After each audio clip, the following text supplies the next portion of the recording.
Hagamos un recorrido por las principales noticias del acontecer legislativo. Asamblea Legislativa Noticias, porque hay cosas buenas que decir.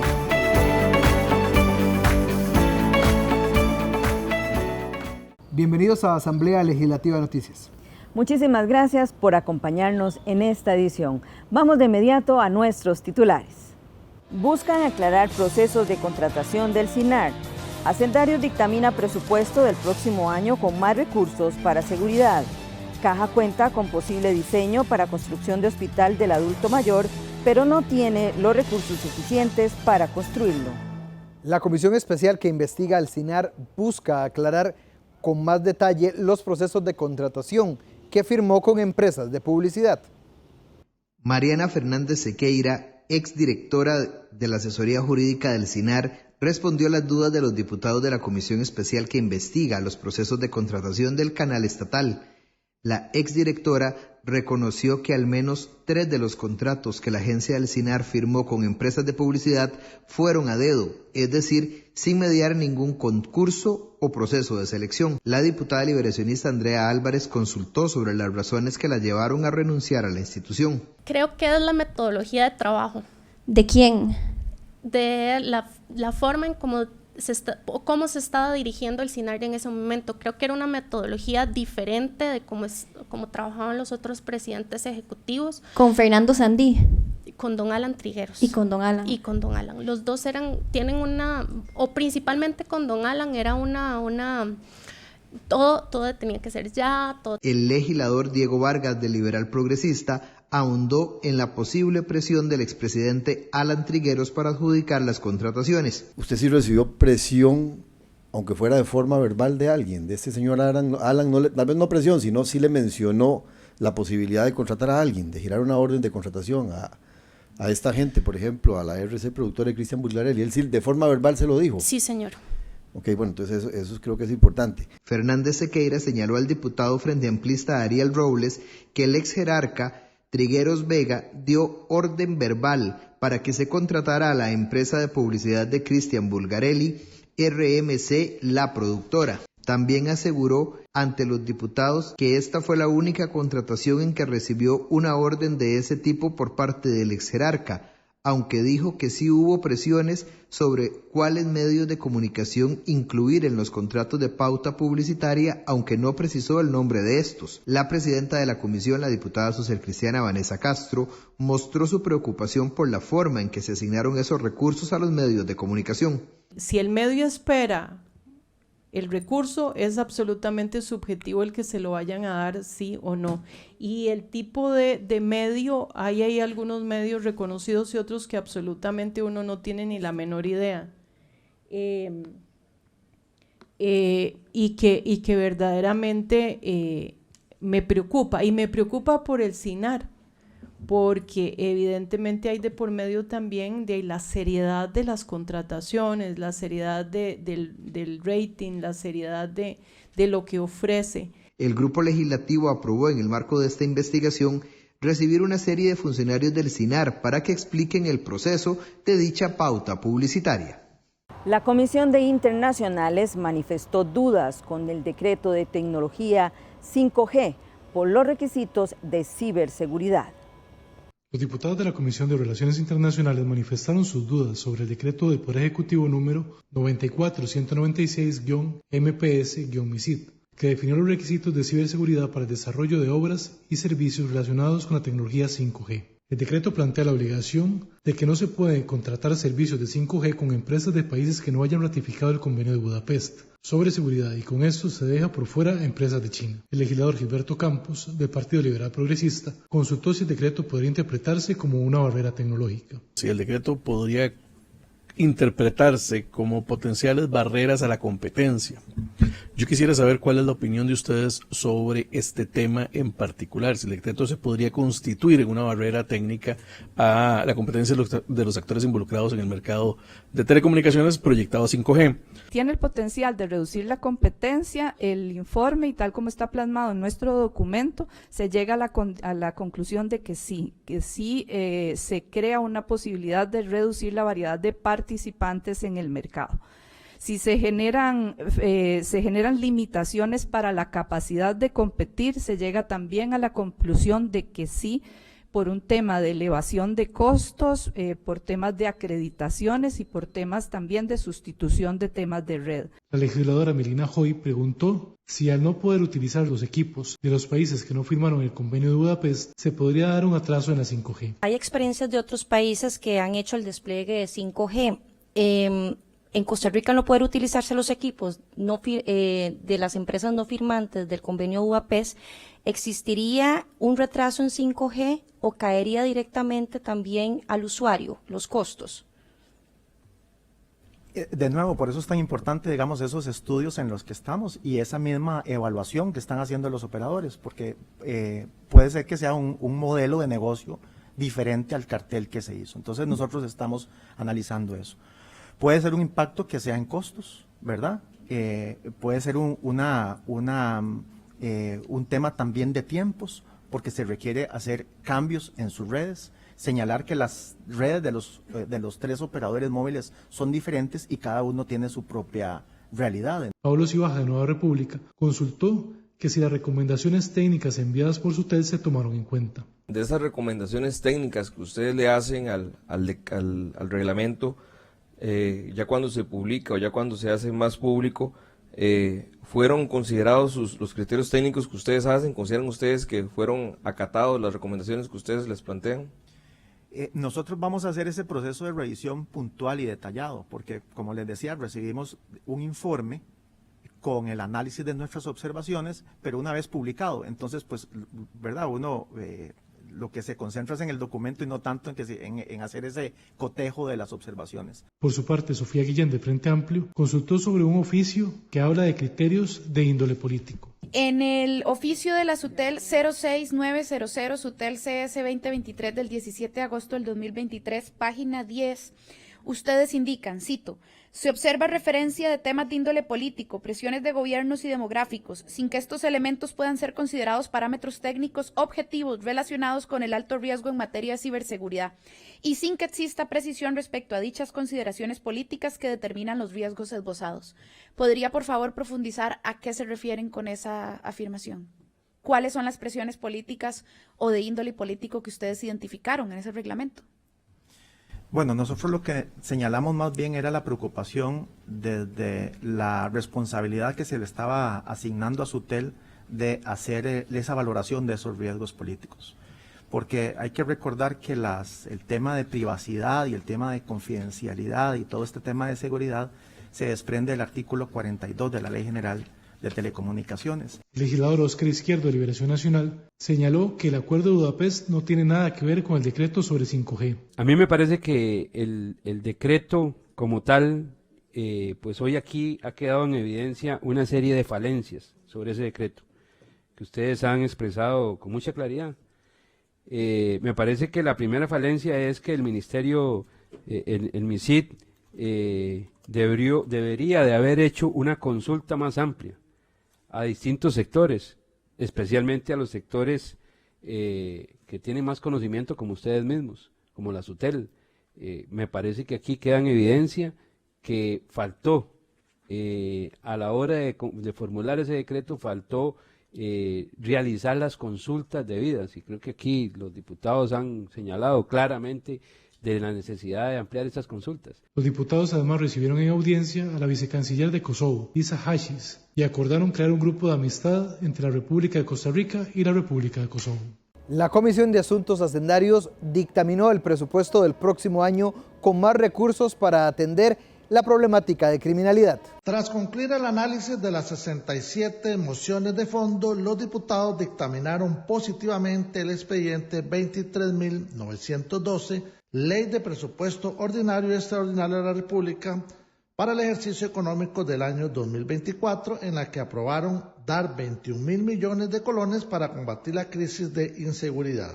El plan de gasto total es por un monto de 12.6 billones de colones. El monto representa un aumento del 3% en comparación con el presupuesto autorizado para el año en curso.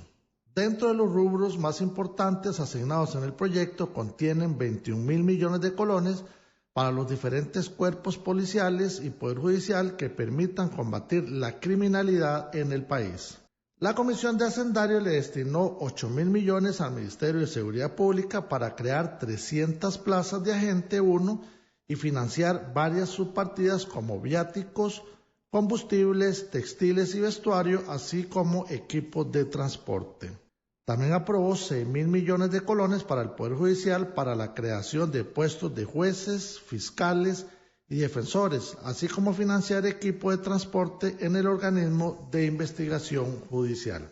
Una tercera moción le aporta 5.980 millones al organismo de investigación judicial para crear plazas de oficial e investigación e investigadores 2.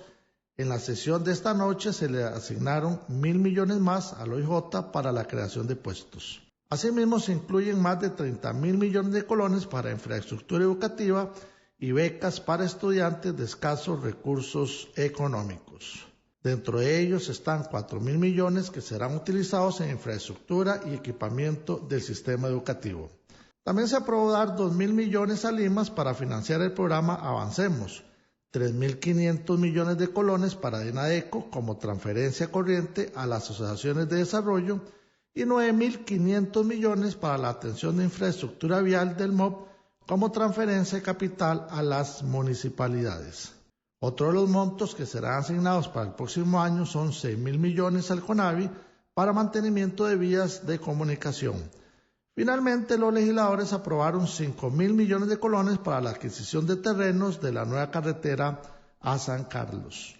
La liberacionista Paulina Ramírez manifestó que gracias al consenso de todas las fracciones de oposición se logró aprobar el presupuesto ordinario del próximo año, que incluye recursos para poder atacar el crimen organizado, el narcotráfico, delincuencia, que tanto ha venido a crear crisis en nuestro país y tiene muy preocupados a todos los costarricenses y a los legisladores de esta Asamblea Legislativa. Es por eso que destinamos 21.000 millones para estos fines, incluyendo 13.000 para el Poder Judicial, incluyendo OIJ, despachos judiciales, investigadores, jueces, fiscales, para poder fortalecer todo lo que tiene que ver con el crimen organizado. El diputado Jonathan Acuña del Frente Amplio manifestó que estos recursos son importantes porque buscan reforzar la inversión en Ministerio de Seguridad en el corto plazo. En primer lugar, porque creo que era importante, y dichosamente así está quedando plasmado, era importante construir un acuerdo viable, pero un acuerdo entre diversas fuerzas políticas con el objetivo de atender a nivel presupuestario también la crisis de inseguridad que vive el país. Y desde mi perspectiva, y dichosamente creo que eso lo compartimos varios y varias acá, a dar cuenta de la crisis de inseguridad pasa por pensar en cómo enfrentar la situación en el corto plazo, que mociones como estas buscan enfrentar la situación en el corto plazo, reforzando la inversión directamente. El parlamentario Eli Feizan, de Liberal Progresista, señaló que es importante tener el panorama claro, ya que en una de las mociones crea 300 plazas en seguridad. La moción 45 crea espacio para 1.500 plazas en seguridad, tema que conversamos ayer. La diputada Acuña hacía la pregunta de que si el ministerio va a tener la capacidad, pero ella misma nos decía que el ministerio le informa que tiene capacidad para absorber 150 funcionarios al mes, eso daría 1.800 a lo largo de un año. Entonces la suma de 1.500 nuevos policías es perfectamente manejable. Y creo que con la situación de crisis que estamos viviendo en la seguridad del país, 1.500 no solo es 5 veces 300, sino que podría hacer un impacto importante en la lucha contra el narcotráfico y las bandas criminales, sino que podría ser un aporte mucho más significativo que 300. Pilar Cisneros del oficialismo dijo que no hay ninguna necesidad de despedazar el presupuesto en el pago de intereses. El Ejecutivo está presupuestando aquí, en este presupuesto 2024, 22.000 millones de colones más para seguridad, 74.000 millones más para educación, 37.000 millones más para vivienda y 72.000 millones más para pensiones, entre otros rubros que también ha aumentado. a mí me parece realmente increíble que algunos diputados insistan en seguir jugando con ese colchón que responsablemente el gobierno está dejando por si suben los intereses, que como ustedes saben hay una gran presión internacional al alza en los intereses, o si se dispara el precio del dólar.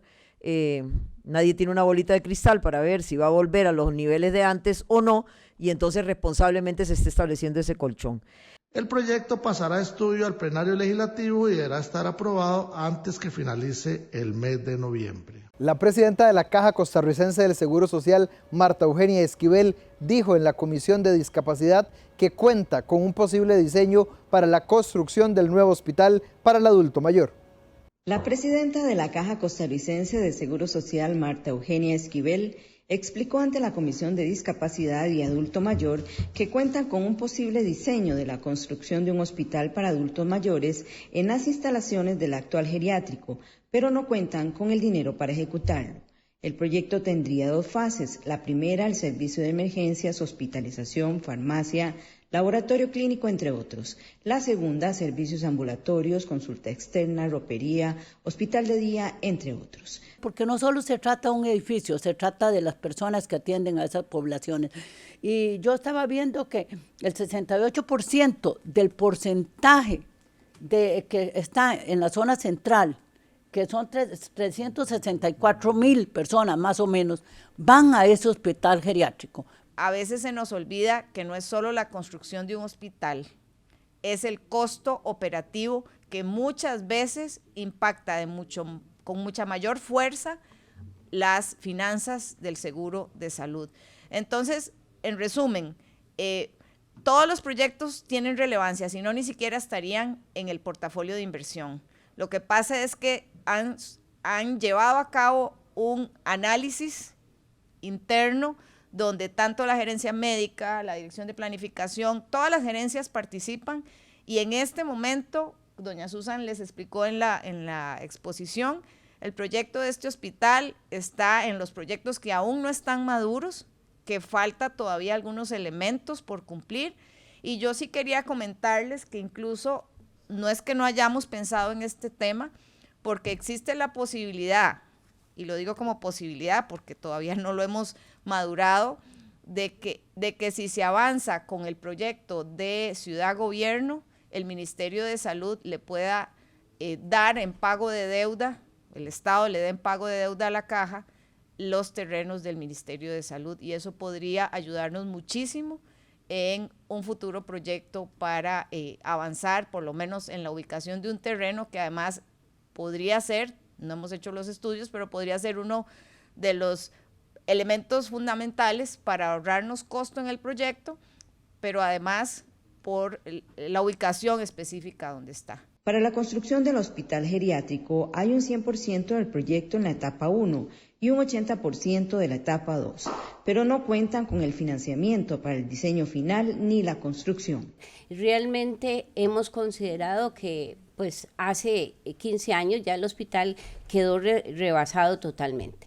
¿Por qué elementos? Tenemos varios elementos, dentro de ellos las expectativas de vida, el crecimiento de la población.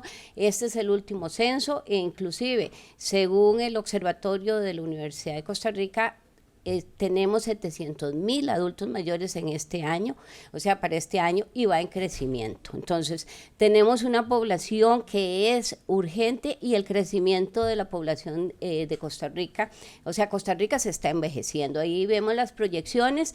Para el año 2043 vamos a tener cerca del 17.6% de la población adulta mayor. Entonces, se requiere cuidados especializados. Pedirle que por favor busquemos, como dije anteriormente, otras fuentes de financiamiento, que es un momento importante. Segundo, secundar las palabras de la diputada Vindas cuando decía que sí es bueno que tengan una comunicación más asertiva y más cercana con los miembros de la Junta, ya que ellos expusieron que sí estaba un poquito difícil comunicarse con ustedes y ver cómo va avanzando el proyecto. Que se consensue, ¿verdad?, el proyecto como tal, no solamente lo que ustedes como Caja piensan, sino que ellos también como Junta de Salud y como pueblo en general, ¿verdad?, pues pues el hospital requiere. Según datos de la Universidad de Costa Rica, hay 700.000 adultos mayores y esa cifra va en aumento, los que actualmente y en el futuro deberán ser atendidos. El Tribunal Supremo de Elecciones expuso criterios respecto al proyecto de ley que pretende cambios al Código Electoral. Los miembros de la Comisión Especial de Reformas al Sistema Político y Electoral del Estado recibieron a los integrantes del Tribunal Supremo de Elecciones para escuchar sus criterios sobre un paquete de cambios al Código Electoral. La presidenta de dicho tribunal, Eugenia María Zamora Chavarría, resaltó la necesidad de un remozamiento que venga a fortalecer el sistema electoral del país. Los 4 proyectos abordan 3 temas fundamentales, como ustedes conocen: financiamiento partidario, régimen de partidos políticos y regulación de propaganda en plataformas digitales.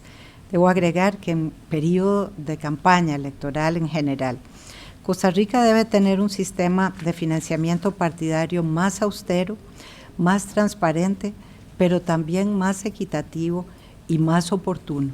Costa Rica debe tener partidos políticos que de verdad, en la realidad y no solo en el papel, agrupen a colectivos ciudadanos interesados en los problemas nacionales, provinciales y cantonales, representativos de nuestra pluralidad societaria. Y Costa Rica merece tener en los espacios digitales una conversación pública libre entre personas, no adulterada por inversión opaca, dirigida a crear interacción ficticia y a intoxicar con odio y desinformación el diálogo nacional. El diputado Gilberto Campos, de Liberal Progresista, consultó sobre la forma en que se busca regular las nuevas formas de propaganda electoral.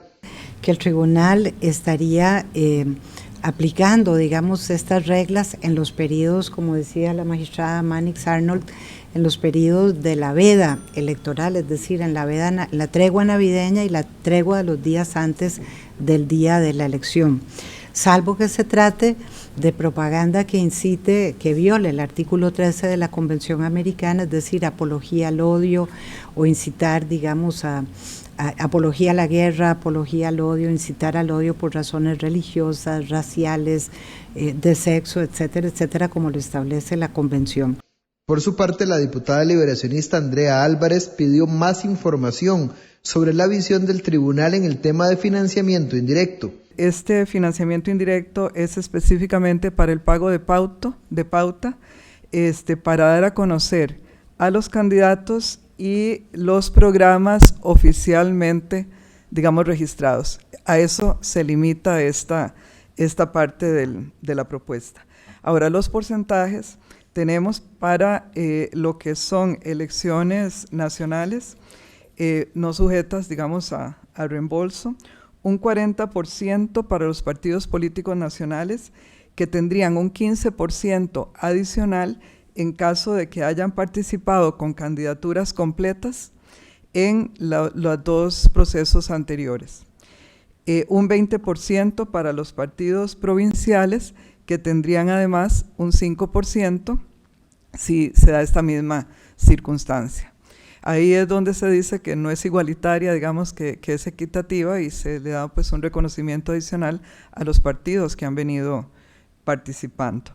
El diputado Frente Amplista Antonio Ortega mostró su preocupación sobre el acceso al financiamiento anticipado que se plantea en las reformas. Sí les decimos que nos parece que no ha funcionado ni va a funcionar aumentando el porcentaje hasta un 50%. Esto porque ningún partido puede conseguir garantías para recibir este monto sin disponer de los respectivos fondos. Es decir, para que un banco emita una garantía por ese 50%, el partido tendría que adquirir un certificado de plazo por ese 50%. Algo muy difícil de conseguir. En la última campaña electoral, tengo entendido que ningún partido pudo utilizar ese mecanismo. Max Alberto Esquivel Farreón, vicepresidente, se refirió a la necesidad de cambiar los requisitos de formación de partidos políticos, del funcionamiento interno y la organización partidaria. Por su parte, el presidente de la comisión, Fabricio Alvarado, consultó las razones por las cuales El tribunal se opone al expediente 23.229 que busca unificar las elecciones nacionales y municipales. El país hizo una apuesta desde los años 90 por la descentralización y por el fortalecimiento de las regiones. Y ese fortalecimiento no puede continuar. Recuerden, ¿verdad?, el traslado de presupuestos para las municipalidades, el convertir en cargo de elección popular a su jerarca ejecutivo, el separar las elecciones. Todo eso es una apuesta por fortalecer y descentralizar las regiones más resentidas, que no quedemos solamente, digamos, en los grandes centros de población o en el Valle Central. Entonces es más un tema, en mi opinión, don Fabricio, de una oferta democrática, porque la nacional va otra vez, en mi opinión, a borrar del todo la importancia de la elección local. Para los magistrados electorales es importante y trascendental iniciar con la discusión de estos temas que son medulares para el fortalecimiento de la democracia costarricense. Comisión de Financiamiento de Partidos Políticos busca esclarecer la participación del exdiputado Carlos Pérez en la pasada campaña electoral del presidente Rodrigo Chávez. El exdiputado Carlos Pérez Vargas, quien ha sido señalado en el proceso de investigación como asesor político en la campaña política al actual presidente Rodrigo Chávez Robles, negó cualquier participación en dicha estructura. Así lo indicó a los diputados de la comisión que analizan el financiamiento de la pasada campaña electoral. Aceptó que dio servicios profesionales de abogado al candidato presidencial entre enero y marzo del 2021, por lo que recibió un pago de $12,000. Sobre el tema de investigación de esta comisión, que entiendo que es el financiamiento de los partidos políticos en la campaña política anterior, lo único que puedo manifestar es que no tengo ningún conocimiento sobre los temas del financiamiento de la anterior campaña electoral. Gracias. El diputado frente amplista Ariel Robles cuestionó a Pérez Vargas por la negativa de aceptar su participación como asesor político. Sí sería muy importante para efectos de esta comisión que usted nos pueda aportar, como lo planteaba el diputado Nicolás, las facturas, ¿verdad?, que usted le emitió a don Rodrigo por los servicios que brindó. Esto para constatar fechas y también el concepto de las mismas, para tener claro si fue de previo al proceso electoral, y si no es, pues si fue de previo, yo no le veo ningún problema que se puedan aportar. La diputada socialcristiana Vanessa Castro le consultó precisamente sobre dicho rol. Contrato que usted el contrato que nos ocupa fue dado en el marco o fue señalado por varios testigos en el marco de la investigación que nos ocupa, que precisamente trata de determinar si hubo una estructura paralela previa, y el objeto, digamos, el contrato ha sido indicado incluso por comparecientes como pagado por ellos, en el caso de don Bernal Jiménez, que dio la plata para pagar eso. Así que se convierte en un elemento trascendental de nuestra investigación. O sea, el contrato suyo podría ser, no estoy señalando que lo es, podría ser eventualmente uno de esos aspectos que se manejó como estructura paralela en la campaña de don Rodrigo Chávez. La comisión continuará con la investigación. Dos expertos economistas alertaron a los diputados de la Comisión de Renta por cambios en el impuesto ante tantos tributos que tiene el país. Olman Segura, economista de la Universidad Nacional, y Rodrigo Bolaños, exministro de Hacienda, estiman que es peligroso hacer una reforma del impuesto de la renta por la gran cantidad de impuestos que tiene el país y lo que genera la informalidad. Ante la comisión que estudia el tema, manifestaron que el sistema actual no es óptimo, es débil la redistribución, por lo que recomiendan una reforma pero bien estudiada y pausada. La diputada Paulina Ramírez indicó que no se debería avanzar en un nuevo modelo sin antes medir los impactos que puede traer y los costos, además de modernizar el sistema y eliminar las duplicidades. Yo pensaría que el país debería estar concentrado en esto, en avanzar para poder identificar todos los evasores, todos los elusores, y que podamos tener de verdad una recaudación que logre primero cubrir el territorio y posteriormente pensar en incluir otro tipo de modelo o estructura, ya sea mixta o lo que se requiera o se recomiende para el país, una vez que se hayan medido esos impactos. En efecto, Coincido con don Rodrigo en que hay que planificar con mediano y largo plazo. O sea, esto no puede ser, claro que hay una gran tentación, ¿verdad? De rápido resolver el problema, pero esa tentación nos puede llevar a una trampa de más bien ahuyentar o poner nervioso a las inversiones extranjeras que tanto necesitamos en el país, o incluso a las empresas y a los inversionistas nacionales. Yo creo que una buena planificación que vaya más allá de partido político, sino que sea una política de Estado, nos puede guiar muy bien hacia una que nos genere mayores réditos.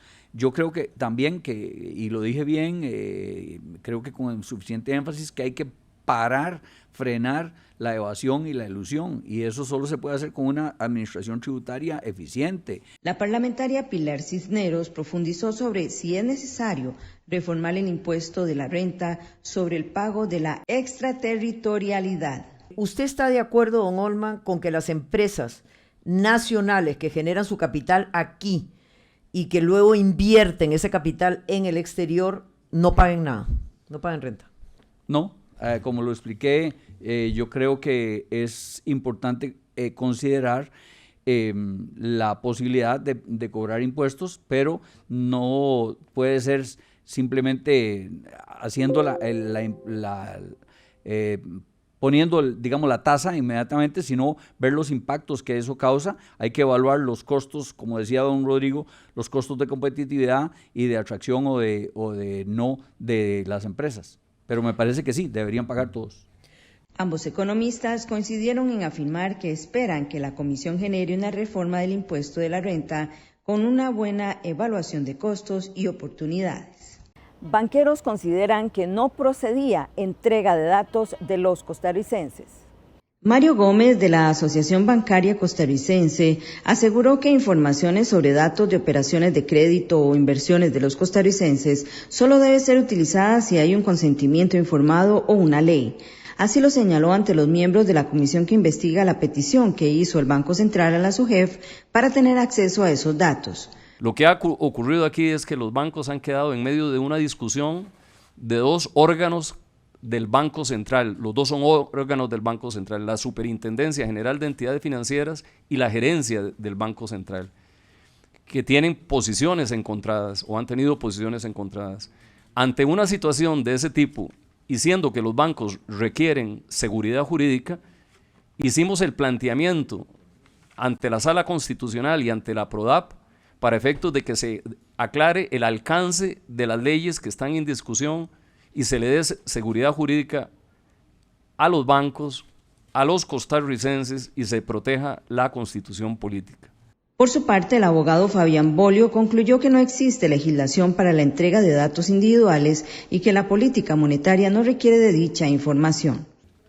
¿Consideran entonces usted como abogado, don Mario, y la Comisión Constitucional del Banco, del Colegio de Abogados, que se extralimita el Banco Central al solicitar la información y que esto cambia el marco legal, la base legal, las atribuciones del banco, se excede para solicitar estos datos? Don Fabián. Absolutamente, señora presidenta. No existe ningún fundamento legal para que el Banco Central haya pedido sus datos. Sin embargo, la parlamentaria Sofía Guillén pidió cautela con el tema. La Procuraduría indica que, de hecho, la Sala Constitucional ha calificado los datos crediticios como personales de interés públicos, no como datos sensibles. Está bien si no están de acuerdo con eso, pero sí creo que hay que medir un poco más los señalamientos que se hagan sobre esta discusión, que en mi opinión tiene varias etapas, ¿no? Pero que en lo que refiere propiamente a la obtención de datos estadísticos cada vez más precisos, sí son requeridos en la política monetaria de un banco central. Eso es indiscutible, es la forma de generar cada vez tasas de política monetaria más precisas y también indicadores a nivel nacional. Además, también quisiera recordarles, compañeros y compañeras, que la base de datos quien la custodia es el Banco Central. que fue el único que durante los hackeos no recibió un ataque porque tiene el mejor sistema informático de las instituciones públicas de este país. De momento, la Asociación Bancaria Costarricense aseguró que los datos se han mandado de forma anónima. La Comisión de Infraestructura dictaminó afirmativamente un proyecto de ley que potencia la infraestructura y la seguridad en los aeropuertos. Los legisladores de la Comisión de Infraestructura dictaminaron de manera afirmativa el expediente 23.422, Ley para potenciar la infraestructura y la seguridad de los aeropuertos internacionales y aeródromos estatales de Costa Rica. La iniciativa modifica la ley reguladora de los derechos de salida del territorio nacional, donde se fijan nuevas tarifas de impuestos. Se proponen $9.65 a favor del gobierno central y 12.85 por concepto de derechos aeroportuarios a favor del Consejo de Aviación Civil. También se dictaminaron de manera afirmativa el expediente 23.162, Ley para la construcción, mejora, administración de las paradas de bus, tren y taxi. Esta propuesta de ley pretende atender la necesidad de mejora de las instalaciones de espera para los usuarios de transporte público. Los legisladores también dictaminaron el expediente 23.212, reforma a la Ley de Construcciones para el fortalecimiento de la regulación urbanística. Dicha legislación establece que las obras constructivas realizadas por el Estado y otros entes u organizaciones públicos requerirán de la licencia constructiva municipal. Este grupo legislativo también recibió en audiencia al viceministro de Infraestructura, Efraín Celedón, quien se refirió al tema de la carretera San José-San Ramón. Celedón explicó que esta vía se financiará por medio de un crédito con el Banco Centroamericano de Integración Económica. El encargado de la obra será el MOP o el CONAVI. Esto luego del finiquito de fideicomiso firmado en el 2016 con el Banco de Costa Rica por mutuo acuerdo. Bueno, se tomó la decisión de finalizar la contratación mediante un mutuo acuerdo. Esta es una figura que está establecida en el contrato que fue firmado en el 2016, como les decía, entre el Banco de Costa Rica y el CONAVI, y fue refrendado por la Contraloría. Las cláusulas 10.3, 10.4, 10.19 hablan acerca de este mutuo acuerdo que nosotros definimos adaptarlo y nombrarle acuerdo de terminación anticipado. ¿Cuáles eran los beneficios de este acuerdo de terminación anticipado? Pues que no requiere refrendo contralor. ¿Por qué? Porque ya estaba definido entre las cláusulas contractuales. Era una terminación anticipada, pero que permitía tener un periodo de transición importante porque había muchos contratos que están vigentes todavía, contrato de cobro de peajes, de supervisión de peajes. El legislador Antonio Ortega, del Frente Amplio, consultó sobre la figura del fideicomiso y si esta funciona. ¿Le parece a usted que eso quiere decir que la figura del fideicomiso para obra pública de esta envergadura, este es un ejemplo para decir que no funciona o no funcionaría en el país? Muchas gracias. Realmente conversando con la contraparte del Banco de Costa Rica, ellos llevan casi 9 fideicomisos de obras públicas. De hecho, este edificio fue hecho con un fideicomiso. Entonces, yo no me arriesgaría a decir que el fideicomiso como herramienta no sirve, de la misma forma en que yo no diría que la concesión no sirve o que las APPs no sirven. Tal vez este proyecto en particular, por su envergadura, por las condiciones en las que se dio, pues no funcionó. Por su parte, la diputada oficialista Luz María Pizar preguntó sobre las enseñanzas de lo que está dando la vía San José-San Ramón. ¿Qué nos deja esto que sucede con esta ruta? Porque se dice que en infraestructura todo atraso ya es, ¿verdad? Es dañino, es alto, es un costo, ¿verdad? De lo que el país ha tenido que pasar por todos estos años. Entonces quisiera saber cuál es la enseñanza que nos deja, si aquí existió un involucramiento social ciudadano esperando una mejor gestión de una obra, y no recuerdo si en aquel momento era que ya habíamos tenido una mala experiencia con una empresa a nivel de un proyecto y entonces no se quiso por parte de la ciudadanía. Sí, señora, muchas gracias, claro. El primer fideicomiso de obras públicas de infraestructura vial, correcto. Y efectivamente, como dice usted, la carretera San José-San Ramón lleva varios fracasos. Antes de este fue una concesión, si mal no recuerdo, con OAS. Antes de eso fue una empresa Marnos, mexicana, que también estuvo. Y bueno, de todos los fracasos hay lecciones aprendidas. Como le decía al diputado Ortega, pues yo no descartaría el mecanismo del fideicomiso siempre y cuando pudiéramos aprender de estas situaciones para no volver a cometer los errores.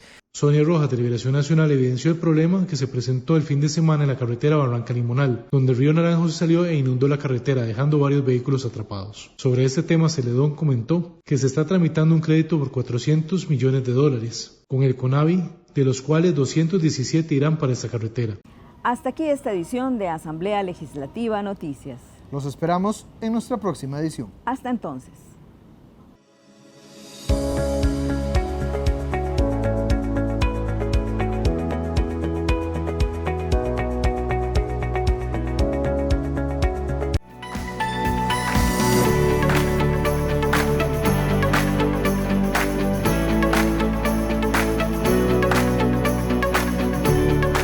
Este ha sido un resumen de lo más importante del primer poder de la República.